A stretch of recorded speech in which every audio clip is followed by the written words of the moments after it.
এই মেলাতে কিন্তু শুধুমাত্র মানুষের আর জিনিসপত্র নয়, এখানে বিক্রি হয় অসংখ্য বড় বড় ধরনের মাছও। সেই মাঝে আমরা দাঁড়িয়ে আছি একটি মাছ দেখার জন্য এবং কথা বলবো এই মাছ বিক্রেতার সাথে এবং মাছের দাম এবং কেমন কি দাম সেটা জানবো। ভাই আসসালামু আলাইকুম, কেমন আছেন? ভালো আছে ভাই। মাছ কত করে কেজি বিক্রি করতেছেন? 320 টাকা ভাই। 320 টাকা বিক্রি করতেছেন।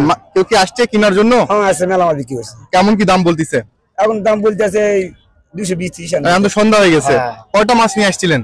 মাছ আসলাম 51,000 টাকা। 51,000 টাকা মাছ বিক্রি হয়ে গেছে মোটামুটি। যাক আলহামদুলিল্লাহ, তাহলে তো মেলায় এসে আপনার উপকার হয়েছে। হ্যাঁ উপকার হয়েছে। সর্ব কত বড় ওজনের মাছ নিয়ে আসছিলেন? এই 12 কেজি ওজন। 12 কেজির একটা মাছ। ওটা নিয়ে গেছে কিনা কত করে বিক্রি করছেন? ওটা 500 টাকা ভাই। 500 টাকা কেজি বিক্রি করছেন। কি মাছ ছিল ভাই ওটা? ওটা বিকেট মাছ ছিল। তা তো ভালো। আপনার আর দুটো মাছ আছে মাত্র? হ্যাঁ মাত্র দুটো আছে। এই দুটো কি বিক্রি হবে না বাসায় নিয়ে যেতে হবে? না বিক্রি হবে আর 10টা মাত্র বিক্রি হয়ে যাবে। এখানে মাছের চাহিদা কেমন এই মেলাতে? ভালো মোটামুটি ভালো।